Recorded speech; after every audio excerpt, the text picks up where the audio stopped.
What's going on, guys? Welcome back to the tower.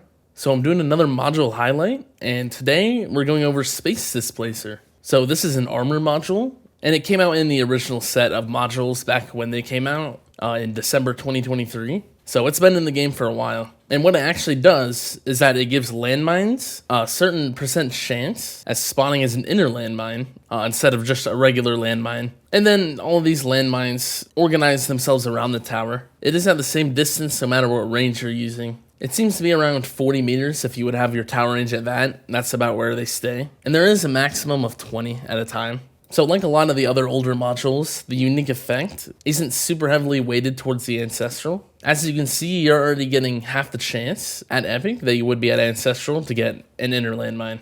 So going from Epic to Legendary, you get 33% more chance for an inner landmine compared to the Epic. Going from Legendary to Mythic, you get 25% more chance for an inner landmine compared to the Legendary. And then going from Mythic to Ancestral, you get a 20% more chance for an inner landmine compared to the Mythic. It is a pretty good increase going up the rarities, but you do still get pretty good value just from the Epic. Since you can still get the same amount of inner landmines, the 20 is still the max no matter what rarity you have. And yeah, you still get the ability to have a bunch of inner landmines around your tower. So for the visual of the module, this is kind of what the inner landmines look like when they're organizing themselves.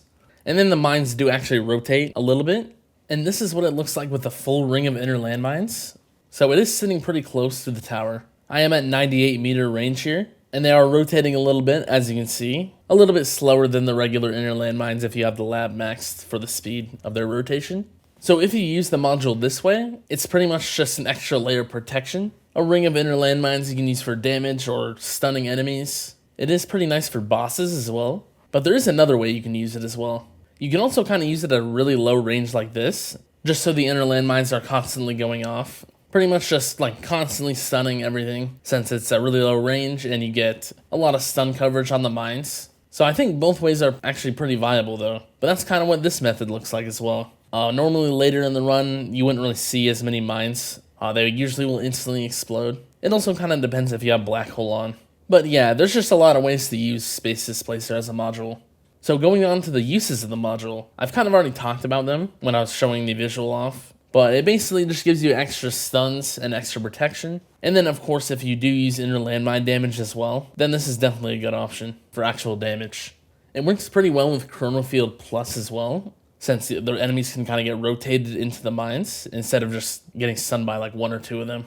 And then one thing Space Displacer is really good for is being in the assist slot actually. Most of the time you will want to use Anti-Q Portal as a primary, but Space Displacer, in my opinion, is probably the best assist option. You don't need any investment at all, and it still gives you very high value.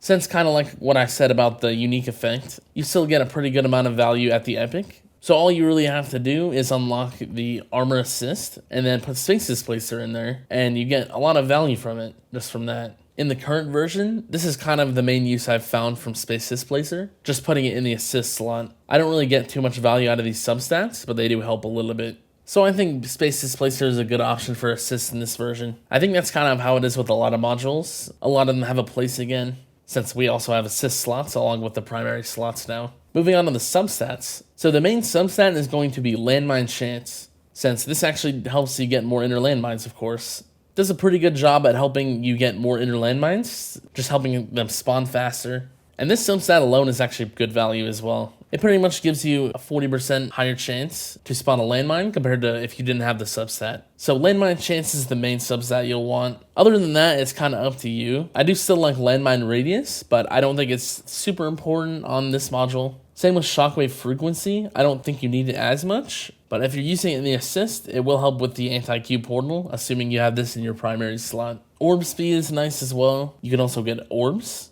just for an extra orb. If you use Glass Cannon, Death Defy is pretty good as well. Wall Rebuild is okay. There could be better options, I think. It just depends how many substat slots you have. I think that's everything for substats. There's not too much more you would want. Maybe if you need more EHP for overcharge, maybe defense percent is a good substat as well. Or maybe health regen, if you have your regen set up to help with overcharge. So yeah, that's pretty much it. Let me know what module you want to see next. And if you have any other questions, you can leave those in the comments as well. And yeah, see ya.